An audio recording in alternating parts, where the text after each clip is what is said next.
Power. It's what helps Wisconsin keep moving forward. The Wisconsin Utilities Association is made up of the companies that supply electricity, natural gas, and transmission to the people and businesses of our state. We're dedicated to helping shape policy decisions that are good for everyone and keep Wisconsin heading in the right direction.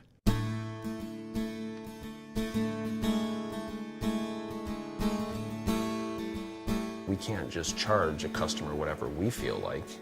Ultimately, it goes in front of a regulator, and they determine whether or not those costs accurately reflect the cost of service, which is both, the cost of providing service, and also for the capital investment we make, both the return on and the return of that investment is rolled into rates. If you look 10, 20 years ago to where we are today, the acceleration of change is tremendous. So I think that being a partner with local governments, with legislators, with policymakers, means that we're all working together to understand where these changes are taking us and how can we best get there. There's a lot of different organizations that want to force us to spend a lot of money that are going to increase rates, and we don't want that either. We definitely will comply with whatever rules and regulations come down the path.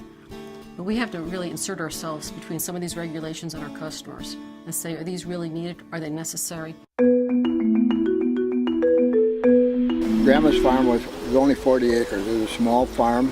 As close as I can remember, we got our power sometime in, I would say, the middle to late 30s. Well, we all recognized how important this power was. And that, of course, none of us were farmers at the time, but we knew that if somebody had cows to milk, you had to have power. Up to that point, electricity was something really special for them on the farm. I remember going out on nights when lightning was just constant lightning. And I'm thinking, man, I gotta go up there and work with this stuff. It's scary, it really is. I mean, we have teams of dedicated people, both everything from restoring your service to resolving any bill issues, and customer service has been a top priority for this company. When I saw my first television set, a little 13-inch black and white, never did I dream about what we've got now with the high-definition TV. We have to capture the efficiencies that are available to us, and our power companies do help us with that. We can also plan around by including equipment that we can use at off-peak times, and we need consistent pricing, we need consistent access. And it allows us also to work with our utility companies to plan how we operate these facilities. For instance, we can build in dehydrators to make our product shelf stable that can be utilized overnight when the power pricing is less expensive. Getting that advice from our power companies has been a tremendous boost.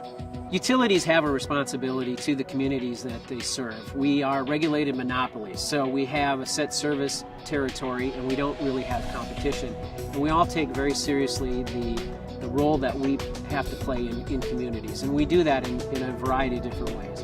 One, we're always trying to work with our businesses to help manage their utility costs so that they can be as effective as possible with their utility costs, keep their costs down as low as possible, and help them be more competitive in the marketplace. We use power in every aspect of what we do here.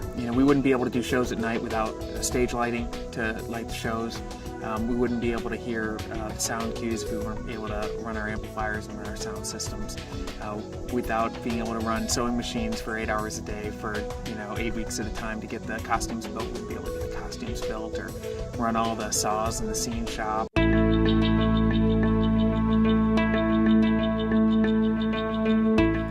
We've had a number of experiences where there is perhaps a company looking to locate in a certain city. They may be coming from another state, expanding a business, all of those things that are fantastic for our economy, improve local communities, and they often involve us as well as their local energy partners to make sure that the infrastructure is going to be there. We've been fortunate over the last few years and have been able to grow. It's been very exciting for us as we've added quite a bit of new technology in terms of manufacturing equipment with laser equipment, press brakes, things like that. It's made our power requirements, our power and energy requirements all the more critical back there. Reliability is still number one. It is still important and is an absolute must. But we're also seeing that we can develop projects that, yes, enhance reliability, but also provide economic benefits locally and regionally, provide benefits to policy initiatives such as purchasing more renewable energy or green power. So what we're really seeing is a transition from maintaining reliability but looking more broadly. What can the transmission system and the electric system do to enhance the economy, enhance local communities, and enhance our customers' ability to meet the needs of their customers? You're seeing the system having to be more flexible because you're actually seeing also manufacturers are taking advantage of different pricing signals, and they're moving some of their operations to more of those off-peak periods to get an economic benefit from that. What's very exciting about our industry is that when we deploy capital, it's usually in quite large sums. It's a very good economic engine for the local economies. When we bring construction projects, there are hundreds and sometimes thousands of jobs that go to those local communities for many years until these projects are completed.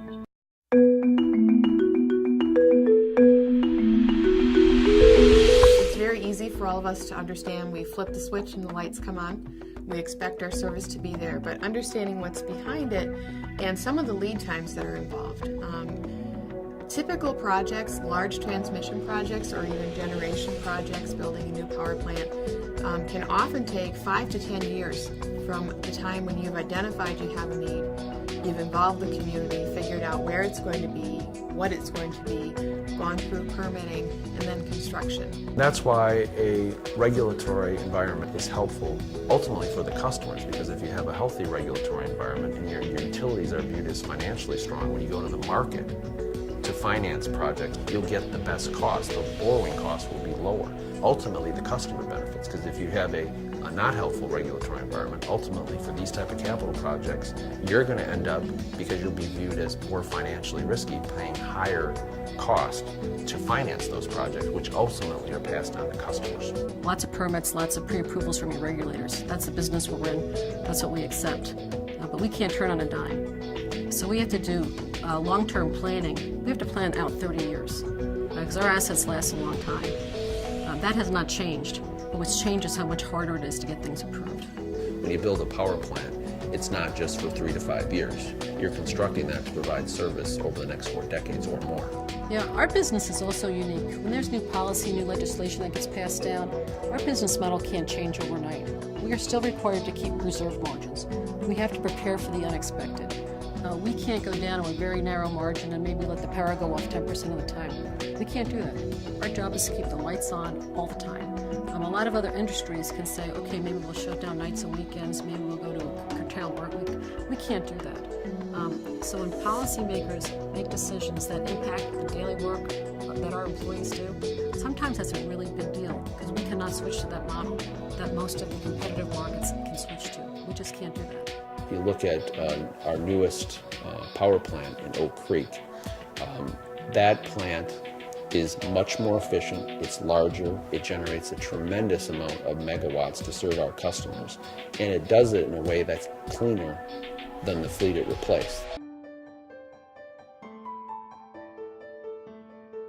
You know, with the acceleration of how things are changing and how much change comes at us very rapidly, I think it's important for the industry, for policymakers, for interested stakeholders to continue to engage each other in a discussion about where policy is going, where electric needs are, what we see in the future. What's gone on in the last couple of decades is that utilities used to be able to use their generating assets maybe 60% of the time. Now we want our big plants to be running 85-90% of the time. We want to get more out of that existing asset. It's better for the customers, it's better for the environment, and it's better for the company. Wisconsin, for years, was viewed as having one of the most congested transmission interfaces in the continental United States. That is not the story anymore. Wisconsin is in a much better position today than it was 15 years ago. Wisconsin Utilities, empowering the people and businesses of our state to keep Wisconsin moving forward.